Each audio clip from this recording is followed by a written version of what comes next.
Let's go ahead and it's time for us to get started.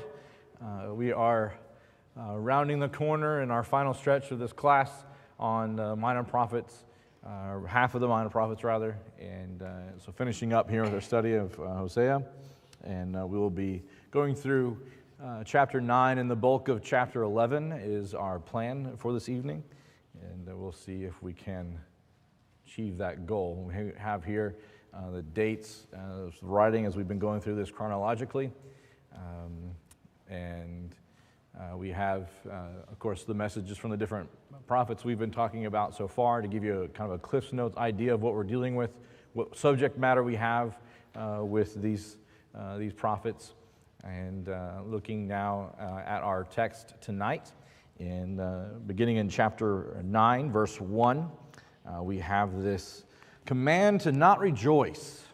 Do not rejoice. Of course, Hosea's message to the people has been one much like Amos in that they're going into captivity. There's nothing they can do to get out of that. And different from Amos's message is the way it was delivered and the imagery that was used in the first 3 chapters about an unfaithful wife, and he follows with that analogy into the rest of the book. We will see tonight a lot of analogies was interesting that we used the analogy from nature for our devotional tonight. We'll see a lot of that in these next few chapters. We will see some things kind of at opposed, the ideal scenario, and then he'll say, but you're in this scenario. And so we'll see that a lot as well. Also a loving imagery of God, how God considers his people in chapter 11. So that's things to come in this chapter. So he says here in verse 1, do not rejoice, O Israel, with exultation like the other nations. For again, you have played the harlot. And so here's the situation in verses 1 and 2. They have loss of joy, and because of what they've done, they will not, nothing will fill, nothing will satisfy them. And so Israel had given the credit for what she had received to the false gods, to the golden calves, not to God, which we've said earlier that God has mentioned several times that they'd forgotten that all these things came from him, and we'll see that again tonight. And then in beginning of verse 3 and 5, we have a loss of spiritual privileges.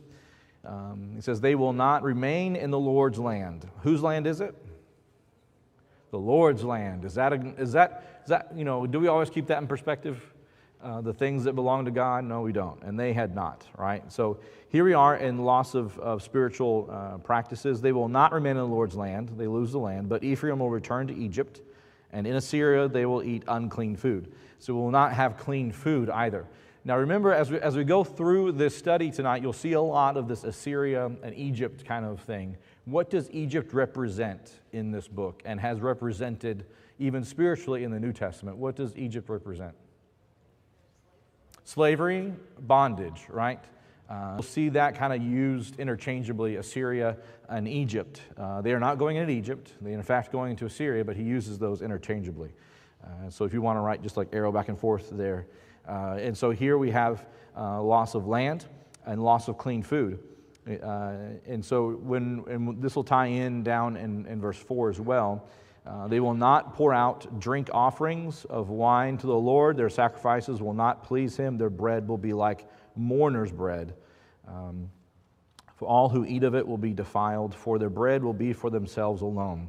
So in Leviticus chapter 23, verse 17, talks about offering loaves before God and bread and different things before God.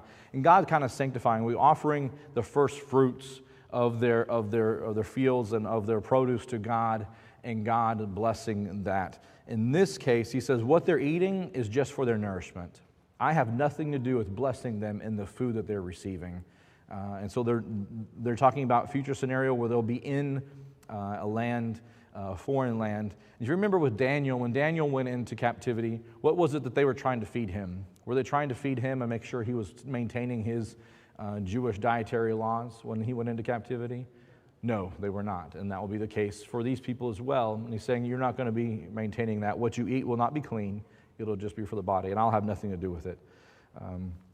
They will not be able to make their offerings. In verse 4, In verse 5, he talks about the festivals. What will you do on the day of the appointed festival, and what will you do on the day of the feast of the Lord? So these things that they had been practicing, that had been their identity, will be taken away from them. They won't be participating in these things anymore. And so we see this loss. In verse 6, we have a loss of inheritance. What are they losing in verse 6? Yeah, their treasures of silver, thorns will be in their tents, in their houses, everything will be overgrown. Do you have in your translation the reading there, Egypt will gather them up, Memphis will bury them? This is not like baby, it was Memphis. This is not like Memphis, Tennessee, obviously. Memphis, the city in Egypt, was actually a capital of Lower Egypt, had a large necropolis there. And so it was famously a place to bury the dead. And so Memphis will bury them. That analogy is not lost on them. They know what that means, and they will go to the city of dead. So much so that Memphis has been called the city of dead in some places. It's not really, there's actually kind of a part of, a suburb of Memphis was for the dead people. But anyway, the analogy there is that they'll be died. Also, Assyria would later conquer Memphis whenever they come down and swoop through this area. And so there's that as well. So not good. Memphis, not good. So this destruction. And so we have loss of hope finally in this section. The days of punishment have come. The days of retribution have come. Let Israel know this. The prophet is a fool.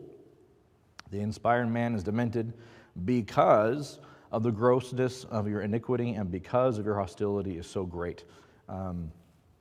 So this can be kind of translated or looked at in both ways. Either they're talking about the false prophets, the false leaders that are there, false prophets, or their consideration of God's prophets. They consider God's prophets to be fools or the inspired man to be demented. It can kind of be seen either way. But the idea is this is the case because of the grossness of their iniquity. In verse 8, Ephraim was a watchman. If you want to write out there, Ezekiel chapter 33, verses 1 through 9, if you want to get the whole complete concept of what a watchman is. Ephraim was a watchman with my God, a prophet, yet the snare of a birdcatcher is in all his ways. The people were against him, and we see this in the end here. There's only hostility in the house of his God. And so those that are sent to him, those that like Hosea and others that are sent to them, that they had a watchman, but the people are against them. And so we see that concept here in verse 8. They have gone deep in depravity in the days of Gibeah, and he will remember their iniquity, he will punish their sins. We're going to talk about this in just a second in chapter 10 in greater detail.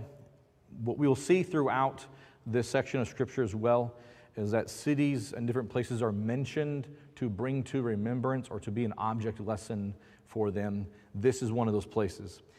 If you want to write out there beside there, Judges chapter 19, which is a rather gross chapter in Judges. And then in right out there also chapter 10, verse 9 of Hosea, as we'll see this again and pick this up. But this is where some of the wicked men of the tribe of Benjamin raped and killed the concubine of a man, a Levite who was traveling, and then he cut her up and sent her to the different pieces of Israel. And so we'll see, he'll tie that back in, and we'll talk about that in greater detail in chapter 10. So put a pin in that, we'll come back to it in just a moment. And so we see this gone deep into depravity. And so he brings that up as an example of their depravity, how deep they've gone into depravity. And so now we go into it's kind of a spiritual biography of Israel and an early fall, verse 10. I found Israel like grapes in the wilderness, your forefathers as the earliest fig on a tree. Have you ever been walking in the wilderness? Maybe not. Have you ever been walking and found unexpectedly, like strawberries growing or fruit growing somewhere, wild oranges or something, like, oh, hey, this is great. We did not expect to find this, but we found them. That's what we're saying, like best case scenario, like you're walking along and you find these. That's how they were, right? Past tense. That's how I found Israel, like grapes in the wilderness and the earliest figs on the tree. But, there's this contrast, but they came to Baal Peor and devoted themselves to shame, and they became as detestable as that which they loved. And so that's not a good thing. If you want to write out here, Matthew chapter 6, verse 24, you can't serve two masters. You will become like that which you love, whether good or bad. You'll become like that which you love, Matthew 6:24. And so they had become detestable. As for Ephraim, verse 11, their glory will fly away like a bird. No birth, no pregnancy, no conception. Their glory, that is the population, will be diminished. And the children will not live. And so we have this punishment, terrible punishment concerning progeny, and they will not bring up children. He said, those that actually survive, I will bereave them until the man and not a man is left. Why? Because, yes, woe to them indeed when I depart from them. God has been blessing them and we saw God in earlier times had blessed Israel with fertility, had blessed them even in childbearing. And if you can imagine the complications that we have today, imagine the complications they had then without, our modern medicine. And so that blessing is gone. I've gone away, I've departed from them, and so they will not be blessed. And so Ephraim was, verse 13, Ephraim, as I have seen, is planted in a pleasant meadow like Tyre. Tyre was a profitable place. But Ephraim will bring out its children for slaughter. And that will be either by sending their male children out to battle, obviously not children, but figuratively sending men out to battle, and then losing children in the conquest as well. So that'll be happening. Give them, O Lord, what you will give. And so this seems to be a prayer from the prophet. Give them, O Lord, what you will give. Give them a miscarrying womb and dry breasts. Why? So children don't have to grow up and suffer this. Is what this prophet's praying. And so we see this. Their evil is as at Gilgal. And so we have, again, another lesson. Their evil at Gilgal, that is where they worshipped Baal. Because of the wickedness of their deeds, I will drive them out of my house. Again, God's ownership. All their princes are rebels. If you want to write out here, this is actually a play on words, and they said it was difficult to translate in from Hebrew into English, but the closest kind of translation here is all their rulers are unruly, is kind of what's being stated here. It's a play on words. And God uses that a lot with his prophets. We saw that with Amos, and we're seeing it here with Hosea as well. So all the rulers are unruly is as close to a literal translation there. And Ephraim is stricken. The root is dried up. When we talk about the root, what are we talking about? We talk about the root of Jesse, or a root that grows up. We're talking about progeny. We're talking about future generations. And he says here about their root, that the root is dried up. They will bear no fruit. Even though they bear children, I will slay the precious ones of their womb. My God will cast them away because they have not listened to him. It's important to listen. Mom ever tell you it's why you have 2 ears and 1 mouth? Have you all heard that before? It's important to listen and to do what he said. He said, they will be wanderers among the nations, which is possibly an allusion to the fact that the Syrians would kind of like whenever they conquer people, they take them out of that land and do a 52-card pickup and switch them all up, and you don't know where you're going to be, right? So if you're in a different land with different people you don't know, speaking different languages, is it possible you're going to be able to rise up against the powers that be? Probably not, and that's what he's possibly alluding to here in chapter 9. As we end this chapter, and we go into God's judgment on this apostate religion, which has been a thorn in their side the whole time, has always been a problem for them. So he says, beginning in verse 1, Israel's sin. They were a luxurious vine. They produced fruit, but for who? For themselves, right? He says, the more fruit, the more he made altars. The richer his land, the better he made sacred pillars. Does that still happen today? Do we do that? Man, I'm doing good. Do we forget God? I think it's possible that still happens. And so it happened here. And that's what's interesting about the study of the minor prophets. As you go through and read these things, you see God's heart, you see God's reaction to sin, and you see people's sin. And the root of it hasn't really changed much, has it? Are we dealing with any new concepts here in Hosea's day that we haven't seen today? No. So it's interesting just in a study of the human heart, and it's turning against God. He says, the Lord will break down their altars, literally break the neck of their altars. If you want to write out there what he's saying. They must bear their guilt. Their heart is faithless, verse 2. And he said, I will destroy their sacred pillars. And so we see that destruction, their sorrow. I'm just going to go ahead and put these up here in case you want to write those down. But keeps me also from forgetting to do that. So it's a win-win. Surely they'll know we have no king, for we do not revere the Lord. As for the king, what can he do for us? We get to a situation where the king can't help. The onslaught is so much, the king can't help. And they get in a situation later on that once Assyria comes in and deposes the king they have, he puts a kind of puppet king in place. And that king can literally do nothing but pay tithes and collect tithes to give to Assyria. So future leadership and the leadership at the time can't do nothing against what God is bringing against them. They speak mere words with worthless oaths. They make covenants. Oh God, if you'll do this, then I'll make sure I go to church every Sunday. Do we make worthless oaths to God in our distress? We do that. And so they were doing that. Oaths they did not intend to keep.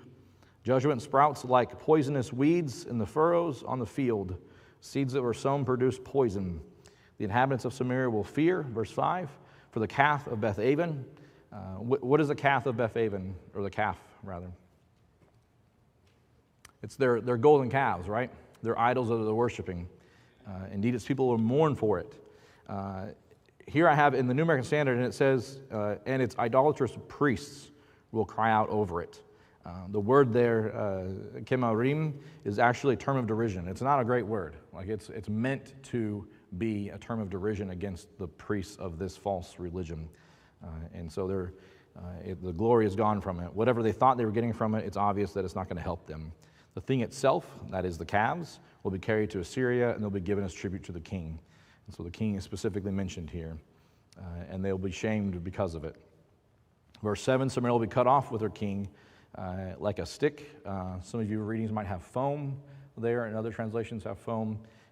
So a stick or foam on the water, what happens to a stick or foam in the water?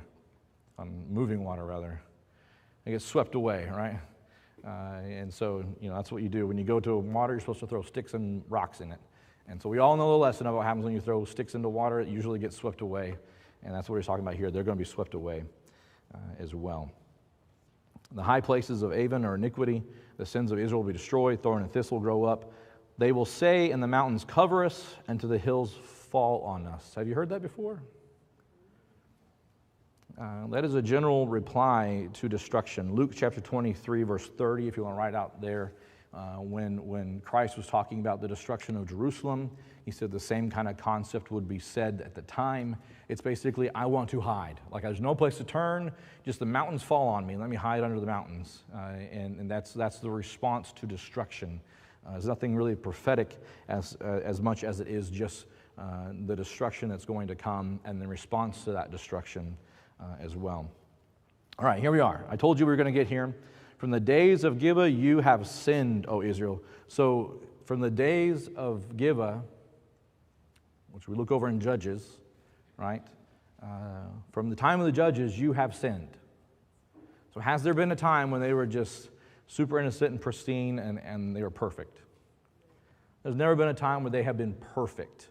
There have been times when they're better than others, but there's never been a time where they have been perfect. And so what happens, he says, from the days of Gibeah, you have sinned, O Israel. There they stand, as though he's pointing to the men, the wicked men who took that woman and raped her. What happened is that the rest of the nation responded, and they took men to go against and find these wicked men to kill them. And the tribe of Benjamin wouldn't turn them over. They wouldn't turn over the wicked men.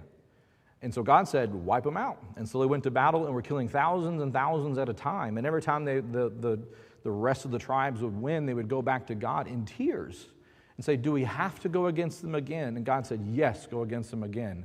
And they would win, and they'd come back in tears to the altar of the Lord, said, do we have to go against them again? And God would say, yes, go against them. It got down to where they were 600 men left. Women and children, like men, 600 men were left. And they were weeping that they would lose a tribe. Would we lose a tribe? And so they found a way to bring them back. But so he's saying that's the idea that's going to happen. They know that story from Judges. They know the destruction that happened to the tribe of Benjamin, and that eventually there was, they came back. But you see, that's the analogy that's being addressed here. He says, when it is my desire, I will chastise them, and the prophets will be gathered against them, or the peoples rather will be gathered against them. God chastens those whom he loves, and we'll see that in a moment. But that's what he's talking about. And so they were bound for their double guilt. And Ephraim is trained. All right, here's some of the things I wanted to go to. Another one of those good situation, but kind of things in verse 11. Ephraim is a trained heifer that loves to thresh. So Ephraim was a trained heifer. So apparently the heifer that they used for threshing, and they would just kind of walk around in a circle and thresh, and they have the wheel that was turning, and they were threshing, and they were able to eat whatever they wanted to. And that was like a cush job. If you're going to be a beast of burden, that was a job you wanted. That was an animal that was taken care of. You walked in circles, you ate what you wanted, and you were in a stall, right? I mean, that's cush job. And that was usually a heifer that, according to historians, that was taken well care of, and that's all it did. He said, this is what you were to me, like as far as a beast of burden. But I will come over her fair neck with a yoke. I will harness Ephraim. Judah will plow. Jacob will harrow for himself. So what was once this prized and kind of nice, even says beautiful neck of this heifer, will now be out in the field and used in a manner that they're not accustomed to. And so that's what he's saying. This here's where you were, but now you are this. And now we get into what he's talking about here, this law of sowing and reaping. Again, a lot of analogies with agriculture. So we have this call for repentance, and I'll go ahead and put these three things up here. Sow with a view to righteousness, reap in accordance with kindness. This is the idea. Break up your fallow ground, your hard heart, your old ways. Break those things up. If we lay dormant, a fallow ground is a field that you put out and you don't do anything with it. You don't till it. You don't harvest anything on it. You just let it be, and it becomes wild, right? And you have to go out and break it up again. Is it possible that we as a people can get into a situation where spiritually we are fallow ground? We've done nothing spiritually, and for a while we've not done anything like we normally would have done. There's been a pandemic and I've sat at home. Could we be fallow? God's calling, break up that fallow ground, for it's time to seek the Lord. That's a great exhortation until he comes to rain righteous on you. So here's this exhortation. You have plowed wickedness. You have reaped injustice. You have eaten the fruit of lies because you have trusted in your way, in your numerous warriors. Therefore, a tumult or war will rise among your people, and all your fortresses will be destroyed, as Shalom destroyed Beth Arvel on the day of battle. So this is probably a reference to Shalmaneser, one of the kings of Assyria, and who was king from 783 to 773. He had this battle, and so we see when mothers were dashed in pieces with their children, and so he uses this. We've already talked about how the Assyrians were not nice people, right? And so he uses this imagery of great cruelty to talk about what's going to be coming upon them. And so this is what the expectation that they have. Thus it will be done to you at Bethel because of your great wickedness. At dawn, the king of Israel will be completely cut off. So at dawn is a time of great hope, right? The sun rises, the birds are chirping, time of great hope. It's never darkest until the dawn, right? It's always darkest right before it goes pitch black, is another way of looking at it. That's kind of the message for them, right? So here's the dawn, and you'll be cut off. And so here's the message to the people. Not a great message to want to be hearing. Chapter 11, we have a rather heartwarming message or imagery that God uses with his people. Let me just read the first 4 verses here. When Israel was a youth, I loved him. Out of Egypt, I called my son. If you want to write out there, Matthew chapter 2, verse 15. That was in reference to Christ. This was used in reference to him. The more they, the prophets, called them, his people, the more they, his people, went from them, the prophets. They kept sacrificing to the Baals and burning incense to idols. Yet it is I who taught Ephraim to walk. I took them in my arms, but they did not know I healed them. I led them with cords of a man, with bonds of love, and I became to them as one who lifts the yoke from their jaws, and I bent down and fed them. What is God saying to them about his relationship, how he views his relationship with his people? He took care of them. But what is he doing to them right now? I will chastise them. I love them. They are my children, but they're doing wrong. They're doing wrong. God is saying here, I lost my son. I lost my son Ephraim. And I will turn them over to judgment. I will turn them over to chastisement. God loves Ephraim. It was Amos who said, Amos chapter 8, verse 10, that this time that they were going into would be a time of mourning as for losing an only son. So God is very serious about sin. Very serious. We see the imagery here. I taught them how to walk. And you can think of a parent who's remembering the things that they did with their child, but knowing where their child is right now, not where they need to be. He says, I bent down and fed them. God did not ask Ephraim, God did not ask Israel to come up to where I am, come up to my righteousness. Eat meat right away. He bent down and fed them his precepts, gave him his law, was patient with them, as much as it could be in the desert, right? Is patient with them. But they've turned. So they will not return to the land of Egypt, but Assyria will be their king because they refused to return to me. The sword will whirl against their cities and will demolish their gate and bars and consume them because of their counsels. They decided, no, I'll do it. I'll do it. Have you ever taught a child, here's how you need to do this, here's what you need to do? They say, no, I do it. That's what they're doing. There's some lessons here for us as parents as well. They would not listen. So my people are bent on turning from me, or hung up on is the actual literal kind of interpretation there of that word, or bent or hung up on turning away from me. Though they call them, though they, the prophets, call them to the one on high, not at all, none at all, exalts him.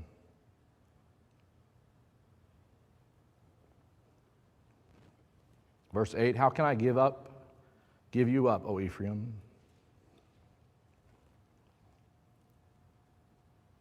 You can write out here, Matthew chapter, this is, I was wondering if I was going to be able to get through this. This is God hurting and showing his hurt. Here's mercy, divine mercy, juxtaposed divine justice. How can I surrender you? How can I make you like Admah, the two cities, one of the two cities that were destroyed, like Admah and Zeboim? Those are the two cities that were destroyed with Sodom and Gomorrah on the plain. How can I make you like that? I raised you to be better. I raised you to be my child. Grew you up. I gave you every opportunity to be the child you're supposed to be. But you wouldn't listen. You turned from me. In God's justice, he still punishes. And my heart is turned over within me.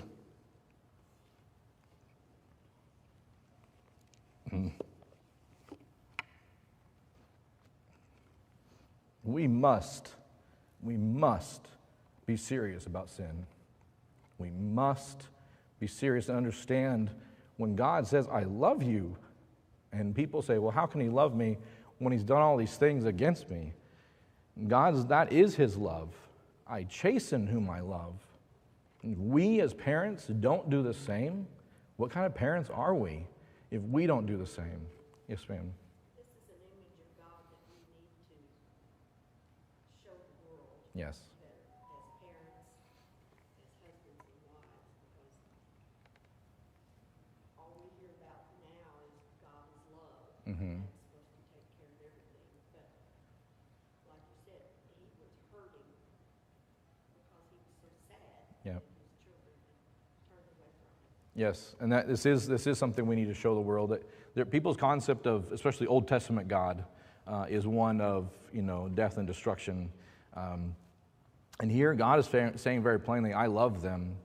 And he said it, even with taking back Gomer and that imagery there. I love them despite what they've done, but there is justice still. There's love. Yes, you're not going to get away. Love demands justice. Love demands justice. If I don't mete out justice to those who deserve it, then I do not love them. I do not love. It's like you as a parent, when your child does something that's wrong, and you don't address that issue, chastise that issue, do something to show that child that you're wrong. Yeah. I love you, yes, but you're still wrong. Yes. You must suffer. And that's what God did. And the thing that gets me is that with these children, he did it for so long. So long, yes. For so Yeah. long, he had so much patience with them, and they just kept going back and back, and they follow him for a little bit, and then after a while, they go back to the same old things, and it's just a sad story. It is a sad story to see that what God has been patient with them so long, and they had not done what he had asked them to do, and he'd been patient with them. Yes, sir, Dan. I thank God for this eldership being like God. Mm. I've been critical of elders in the years I've been here. I sat in an elders meeting where I saw one of our elders encourage the eldership to withdraw from his own child. I sat in another meeting where another elder said, if my child does not straighten up, will you please deal with my wayward child? And they said it with tears, their hearts were broken. And the imagery of God, I taught you how to walk. Yeah. Think about teaching our children how to walk. Passion, the concern that we show when we teach our children how to walk. And God said, that's what I did for you. But thank God for elders who have that same kind of heart. Yes, we need to be thankful for leadership that has this same kind of heart of love and compassion. This is really what that is, to be able to teach them and have a heart that, like God's. And this is what he says in verse 9. He says, I will not execute my fierce anger. I will not destroy Ephraim again. This will not be like a judgment like Sodom and Gomorrah. This will not be a Sodom and Gomorrah judgment, for I am God and not a man, the Holy One in your midst, and I will not come in with wrath. I don't know if parents, have you ever come into the room with wrath? God is saying, I'm not going to do that. That's not what's going to happen. But they will walk after the Lord. And so in verses 10 and 11, we have this ideal response. They will walk after the Lord, and he will roar like a lion, and we see that in Amos as well.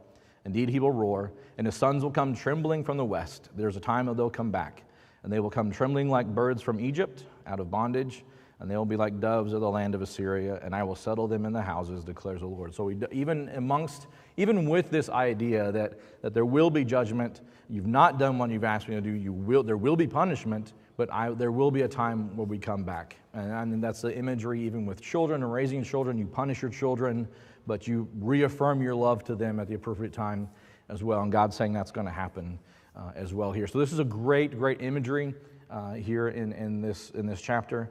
I was trying to get through it dry-eyed, but it's difficult when you see just the heart that's here. It's still true today. It is still true today. Any further comments or questions tonight? We should be very thankful for God's long suffering. Yes. That's how long He's carried us. God is not willing that any should punish, but that all should come to repentance. We are thankful, very thankful for his long suffering. Thank you very much for your time tonight in class.